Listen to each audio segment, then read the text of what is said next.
Today I'm checking out Tanjung Benoa, and you'll probably recall this sort of intersection over here where I walked up that road. Oh, some people will remember I did that maybe a couple of weeks ago now. This time I'm going to walk up that road there, and that's sort of like the one main road that goes through the centre of Tanjung Benoa. And I want to sort of get a feel of what the place is like these days. The last time I was there was 16 years ago. I reckon it might not have changed very much, to be honest, because even 16 years ago it felt a bit dead. But I want to see today what it feels like, and whether it's something that people enjoy because it's quiet, or whether it has a bit of a rundown feel to it, because that sometimes can happen when a place gets a little bit old. We don't know yet. Let's go and check it out. I'm going to have a bit of an explore. All these dudes over here are what they call the panitia for a running event. So panitia is like event organiser. There's people who look after how the event is run. And quite often around Bali there are little running events like that. They're not well publicised. They're usually small scale. There are a couple of very big ones that people come from around the world for, but mainly they're these small scale ones. I think the first stop for me is some breakfast. Oh, look at that, nice. Nasi ayam balado. Ooh, enak. Yeah. Oh, keknya enak, bu, yeah. I'm not going to get that sort of stuff for breakfast. I'm going to get like a good coffee if I can find one. I believe there are a couple of cafes up here, which is not too many for a place that's so large. So I think I'll be walking about 4 kilometres today. That's sort of the plan. The geography of this place is really interesting. So it's, they call it Tanjung, which roughly translates to headland, or it's not, I don't think it's got an exact match in English, because even in English we use some of those words a little bit loosely as well. It's a really thin sliver of land, and on one side over there, that's the beach side, you have white sand beaches that are very similar to those that are in Nusa Dua and Sanur. It's that sort of east-facing coastline. On the west side, so on that side of the road, so this runs straight up the middle of the peninsula. On that other side, you have mangroves and swamp and mud flats, and maybe I should go and check it out, see what's over there. But yeah, it's not the sort of place that most people are going to want to check out. And inside there is the bay, yeah. And inside the bay, you have that freeway these days, that toll road, and you also, toll road is Jalan Tol. You have the toll road, and you also have the big ferry port and cruise ship port. So these days the cruise ships go in there, but I think a long time ago the cruise ships used to go to Padang Bay. I'm talking like a very long time ago, like 40 years ago. These days they go there, and it's quite central to everything. I actually just walked past this place while I was mid-flow. Little cafe, they do coffee, brunch, smoothies, vegan food and dessert, but they're closed. So that's one of the 2 coffee shops that I was sort of eyeing off out of the picture. We'll keep going and see what we can find. There's actually, it's an interesting road. Like when I was here for the first time 20 odd years ago, even then it felt a little bit strange. I know it was highly recommended by a lot of people, that people loved Tanjung Benoa back in the day. But when I got here the first time, I didn't feel it, to be honest. So that doesn't mean it's not good. It just means that maybe there are certain groups of people who do like it and others that don't. Yeah, so that's the Sol by Melia over there. What I guess is the case is that there's a lot of quite old school places here, which might feel quite nice if you long for the Bali of old. That's the Bali Tropic Resort and Spa all-inclusive. I think, from memory, I spotted that when I was on the beach side about a month ago, because I made a comment that all-inclusive for me isn't really a selling point. Okay, what have we got up here? Oh, we've got a Pepito Express, a little supermarket, Baker's Corner, which is part of the Pepito place, I believe, and that's about it really. You know, those little Chinese restaurants, they do sabu, whatever that is. I think it's one of those hot pot things, isn't it, where you cook your own food. Not into that. There is a BMC money changer, and there isn't outlet of that in Sanur as well, which is the one I've used plenty of times and I've never had a problem. Seems to be a pretty decent place. I'm noticing a lot of spas around here as well. Like, that's called Royal Orchid Spa, and it's not just like a little shop. It looks like to be a big property where you can get all your spa needs sort of catered towards. That's a cool name for a street. It's called Gang Tower, and we have a tower. I don't even think the word for tower is tower in Indonesian. Isn't it something like, I don't know, Menara? Or something, maybe not, maybe, is it? I thought it was Menara.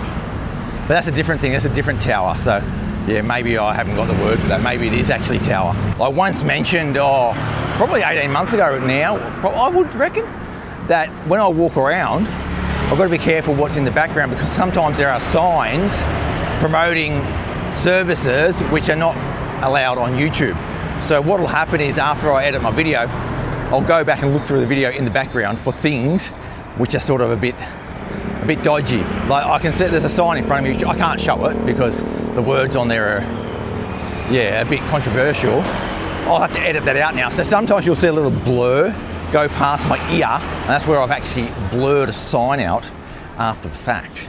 Because if I put a video up with those services, like it's an advertisement, it's like an advertisement for these services. If I have that sort of in the background of my video, YouTube sort of sees that as me advertising those services myself, and then they don't look favourably upon it. They'll either take the video down, block it, or you can get in trouble. So it's just easier for me to block out every time that comes up.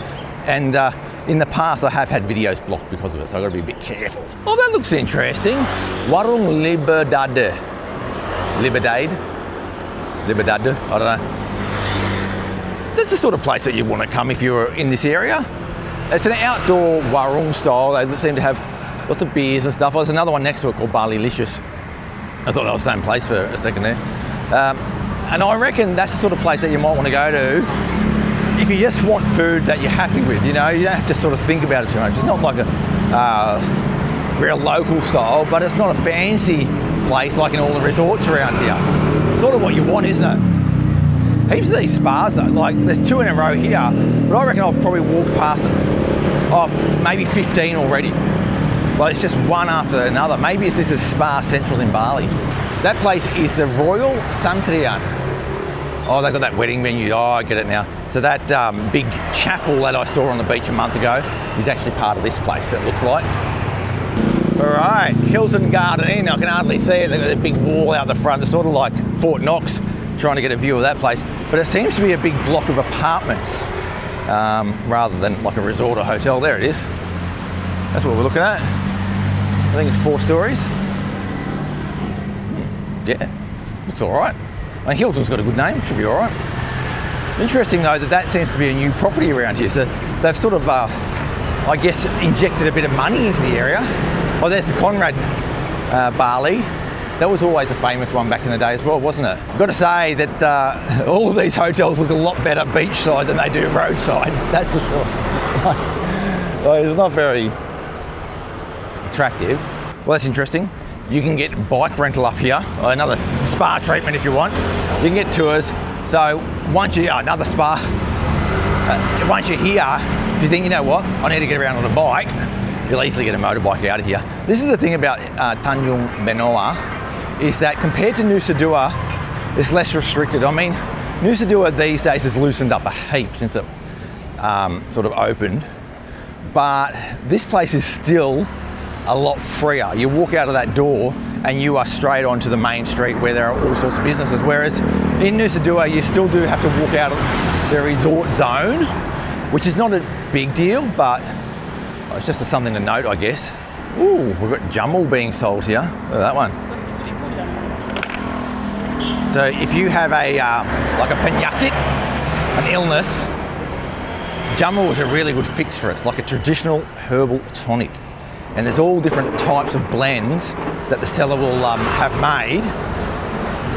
And they sort of know what sort of herbal blends go well with what sort of illnesses. I mean, I don't know if there's a lot of science behind it, but it's certainly something that a lot of people believe in. And even if you don't feel like you're getting a direct effect on whatever illness you've got, like you've got itchy feet and therefore they're going to give you this one. Well, at least it tastes all right. Well, actually, sometimes it doesn't even taste that nice, but usually it tastes quite nice. And I reckon there's some good in those things anyway, like mixed all those rhizomes up, like galangal, ginger and turmeric and all that sort of stuff. Yeah, I like those jamus.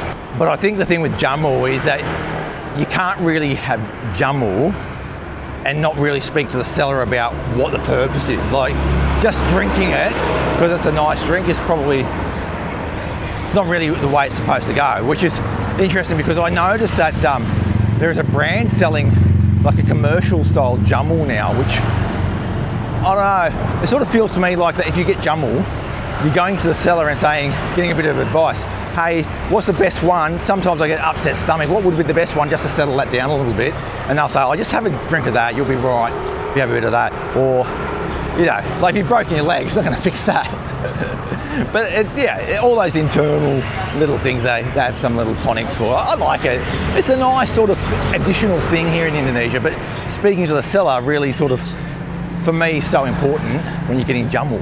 Okay, a pizza joint called Victoria Pizza, and next door is a nasi campur place, but it looks like it's also got babi guling there as well, which is interesting. So nasi campur, like we all know those words, or most of us know the words, but what does it actually mean? Well, nasi is rice, campur is to mix or mixed.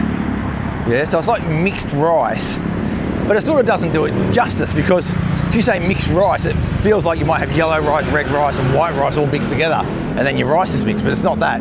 It's really just a word, and it's used differently in different parts of Indonesia, a word that means rice with some dishes around the side. Like in many parts of Java, if you say nasi campur, it's going to mean something different to what it means in Bali or further east. So nasi campur a lot of the time in Java refers to a Chinese style nasi campur, which is all like pork usually, maybe a bit of roasted chicken or duck on there as well, but it's generally nasi campur in Java is a lot different, and it depends on different places in Java as well. So what do they call that sort of food in other places in Java? Well, there's a lot of different words for it actually. Like nasi rames is a really common word that you'll hear in other places in Indonesia. The other thing is, like, you can go to a warung Tegal and get that style of food as well, usually very cheap. And Tegal is actually the name of a town on the north coast of Java, and the people from there are spread around the country to sell their style of food to people. So there's different ways you can sort of talk about that style of food, and it's not the same everywhere. So when I first started going to Java, my idea of nasi campur was the Bali style of nasi campur, and people said, oh, what's your favourite food? And I'd say, oh, nasi campur, and they go, oh, right, oh, you like the Chinese food? And I'm like, hang on, it's not Chinese, but it is in some places. I guess that goes with a lot of things in Indonesia as well, like the word martabak is different in different parts of Indonesia. Depending on where you're from, they'll call it different. Like martabak manis, that's those pancakes which have risen. They look a little bit like a crumpet, but they don't call it martabak manis everywhere. They might call it terang bulan in some places, like in Bali. So yeah, different words in different places. Well, that there looks like a proyek mangkrak with a big vacant block of land there, which is a bit sad. Feels a bit dead around here. That second coffee shop I was going to go to, I didn't see it. So I'm not sure what the story is there. It's pretty weird actually. Pretty weird. I was really wanting that coffee. I actually just passed this place. It's called Warung Sari Boga. I might try and get a coffee in here, see if they got something.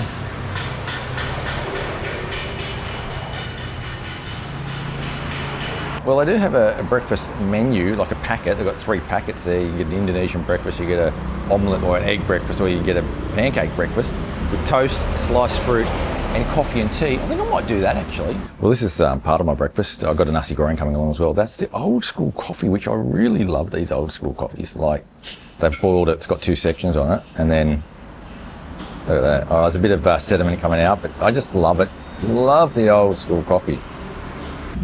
I'm not sure if many of you are the same, but I actually really enjoy these old school places like this, as well as the newer places. So I like a modern cafe, but I also just like the old feel of these older places as well. Like I don't need to be snobby about the coffee at a place like this. It doesn't really matter.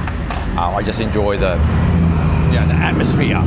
And that looks like a fabulous nasi goreng for brekkie. So let's get stuck in. I can just hear the woman out the back cooking that, so I know it's really fresh.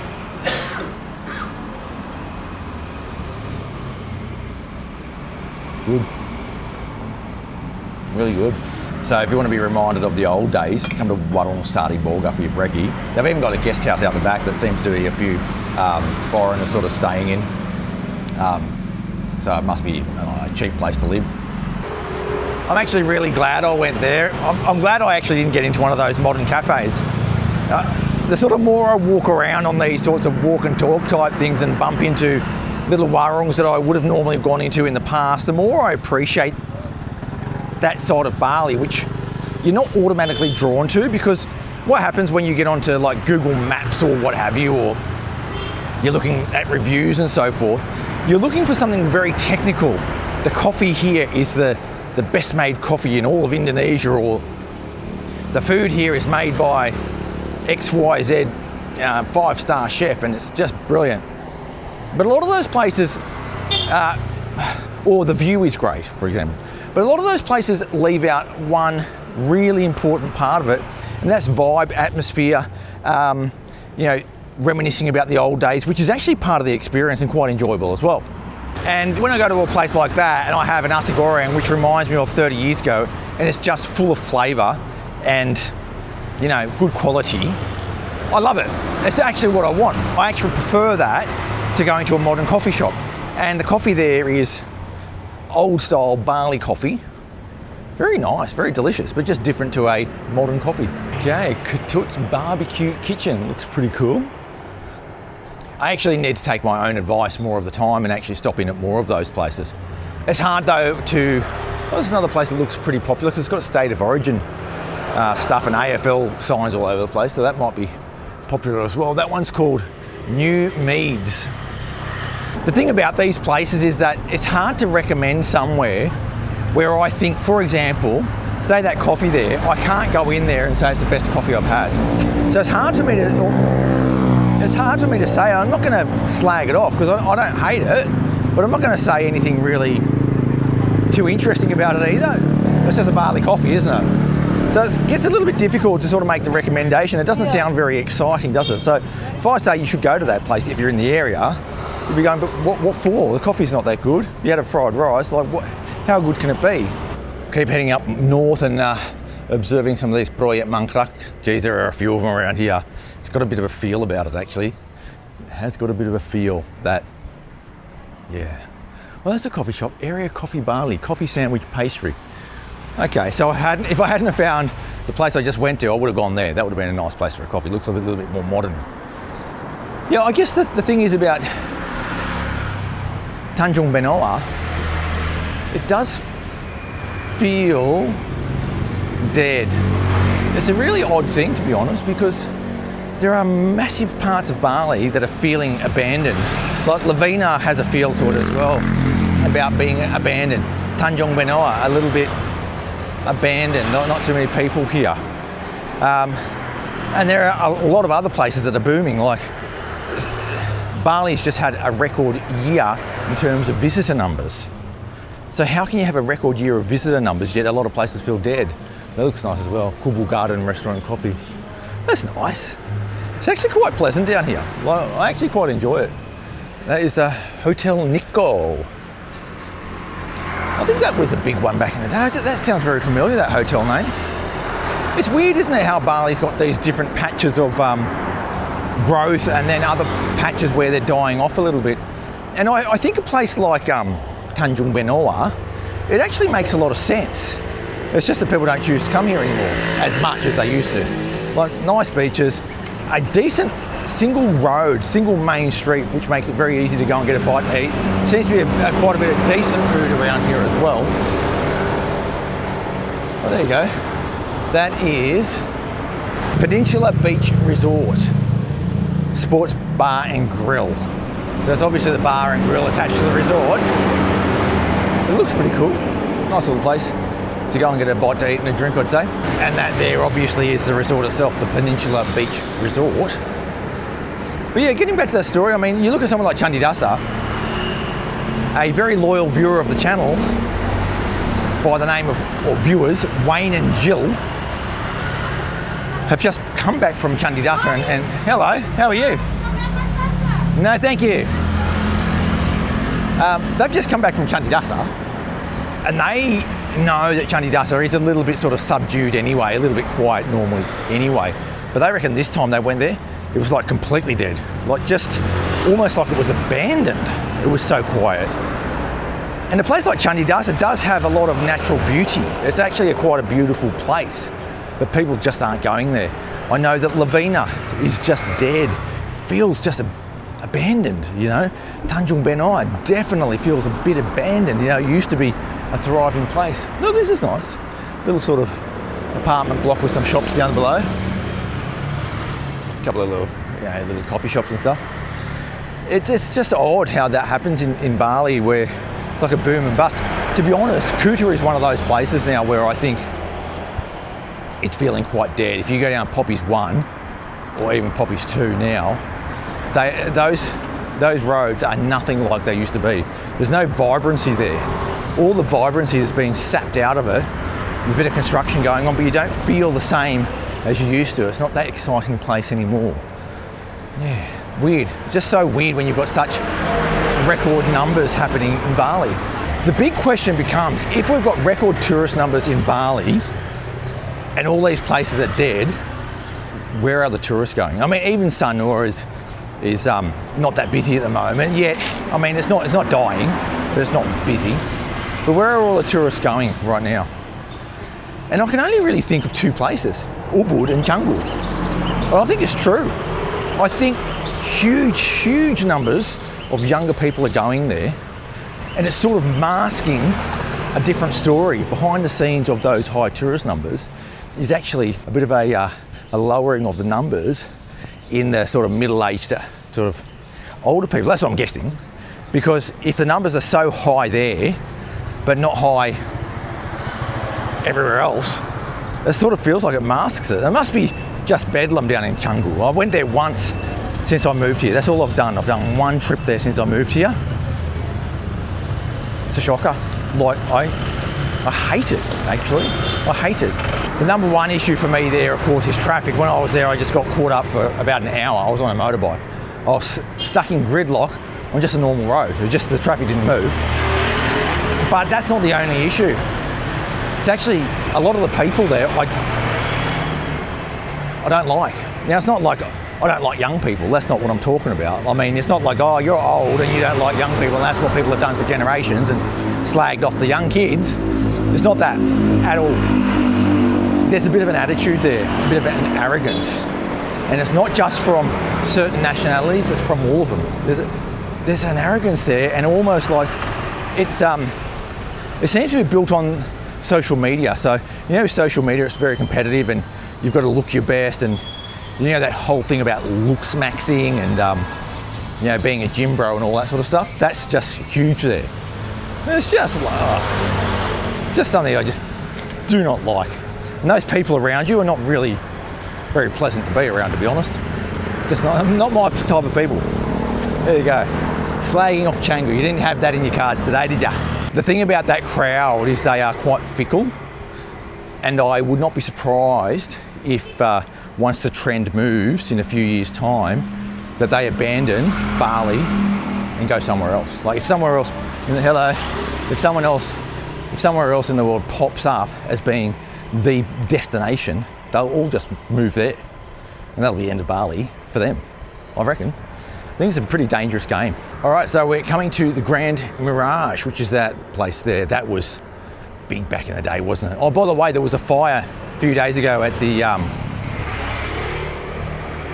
Club Med Nusa Dua. I actually saw a huge plume of smoke in the sky from Sanur, actually. And yeah, there was a big fire. Not sure what the resulting damage was, but it looked pretty big. As I head further north, I am passing a few more foreigners now, so it seems that there are a few more people around than what I was seeing originally. Maybe that's to do with the time now. It's after 9 o'clock now. Or maybe it's to do with where I am, maybe this further north section is a little bit more popular, or maybe the Grand Mirage Hotel itself is a really popular place. I remember the first time when I came up here, 20 odd years ago, in my mind, it felt like this road is so long that you can't possibly walk it. But now that I'm walking it, and I'm a lot older now, it's not a big deal at all. Like, I'm already how many kilometres in? I'm already 3 kilometres in, and it's not that big a deal. Like, it's quite pleasant. Footpath is pretty decent. I mean, you can get a pram along there for sure. It's not as bad as it used to be in a lot of places back in the day with those big up and down things going on. There's a bit of it, but it's not a big deal. Yeah. Another abandoned project there. I wouldn't call that Project Mangkrak because it doesn't look like a stalled project, more like just an abandoned hotel. I've got to be careful calling places abandoned hotels actually, because I was up in Chandidasa and I called a place an abandoned hotel and there was actually someone staying there. Okay, so what I'm feeling is this. Okay, I'm coming up to the Novotel at the moment. This is my fair assessment of what I'm seeing right now. This is nowhere near as dead as somewhere like Chandidasa. Like, Chandidasa is off the charts in terms of quietness. What I'm seeing here is a lot of fairly well-maintained restaurants along the main road, which you can't have that if you're not busy. Well, they must be getting customers in there, and maybe they're coming up from Nusa Dua or something like that. Hello. Yeah, you too, mate. Just it makes my day when I hear people being so nice. So yeah, it feels a bit dead. Maybe that's just because of the tourist numbers being low at the moment, but I don't think it's like completely dead. I probably went a bit overboard earlier saying it's abandoned. It's not really. It's still got a very good feel about it, honestly. Chandidasa, on the other hand, does not. I think Chandidasa has so much potential, and when that path gets finished up there, that'll be a different story, but at the moment, yeah, dead. This place, not so much like that. The other thing I haven't showed you is the beach, which is on that side, yeah, over there. I will cut across there. As you get further north, there are a lot more sort of water sport type of options available. So, like, mainly locals do it. It's like banana boats and flying magic carpets and jet skis and that sort of stuff. When I came up here in 2010, I was doing some research up here, I guess you'd put it that way. It was very clear that there were two prices. There was a tourist price and there was a local price, and the tourist price was double the local price. Now, you could get the local price as a tourist, but you have to know what you're looking for. You have to know that there are two rate cards, for example. So that's what you'd have to do if you're coming up to do water sport here. You'd really have to negotiate hard or say, give me a look at your local rate card. We've been learning about the word Setra recently. Yasa Setra, Sadya Mukti. Setra is a cemetery. A few dogs in there digging around. I don't know what they're doing in there. A bit of Masakan Padang in the window here. Classic to see the plates stacked like that, yeah? You've got plates stacked upon plates, and all those dishes sit in the window for quite a while. I don't know how they keep that stuff fresh, but it always seems to be, you know? You can go anywhere in Indonesia and you don't seem to get, oh, here we go. You don't seem to get sick. Okay, Setra, okay. Perkuburan Tionghoa. Okay, we know what that is now. Tionghoa is just a polite way to say Chinese people.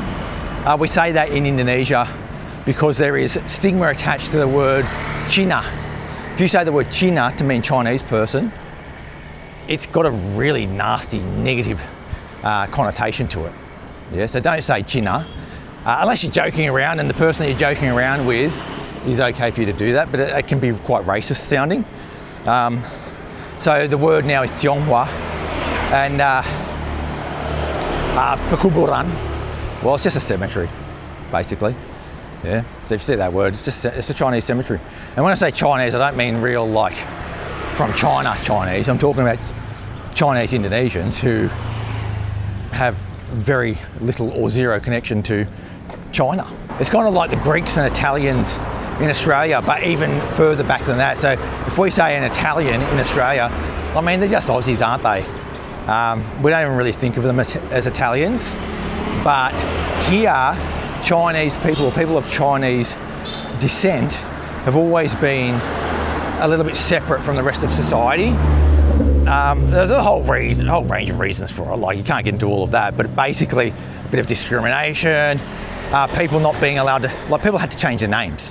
So let's say if your name is, I'm not going to say Chinese name because I'm going to sound like I'm being racist myself, but let's just say you've got some Chinese name and it's like really Chinese. Well, at one point, the government said you cannot go by that name anymore.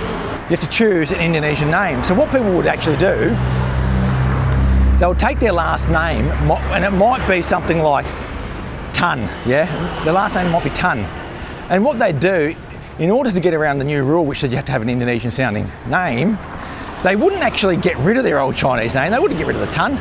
They would call themselves something like Tan Wijaya.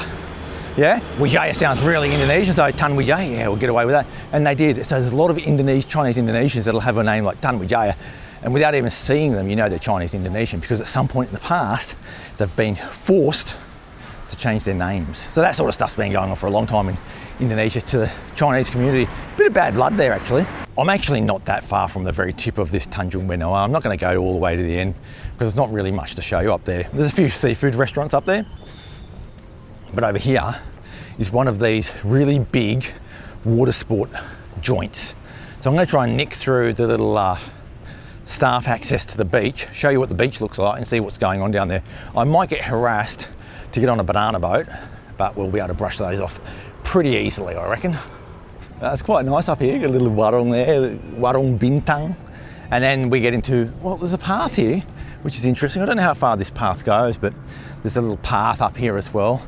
And then I'm just seeing lots of boats. Wow, so many more boats here than what were up here when I was here last time, that's for sure. There's really just so many boats. Bit of rubbish too. Oh, a lot of rubbish. A lot of those single-use plastic cups, which are illegal to sell in Bali now, but that doesn't really mean anything, does it? Yeah, so heaps of those fishing boat type things over there, and I don't see too much going on in terms of water sports. There's a couple of jet skis over there. It is a beautiful part of the world. There's someone cleaned up all the rubbish over there. There are a few tourists around. I'm sure they're disappointed with the rubbish situation down here, but yeah, what are you going to do? What are you going to do? Well, that's about it for me today up here in Tanjung Benoa. I enjoyed once again exploring a place that I haven't been to for such a long time. I'm actually enjoying this sort of series of me getting out and about to places which are near Sanur, but places that I wouldn't normally go to. It's one of the things that's really good about this channel for me personally, is that I get to explore places that I just wouldn't ordinarily explore, and it's something that I really enjoy. I hope you enjoy it too. So hey, thanks for watching. And thanks for coming along for the ride today. Make sure you hit that subscribe button to keep up to date with all things Sanur and the rest of Indonesia. I'll catch you next time, and sampai jumpa.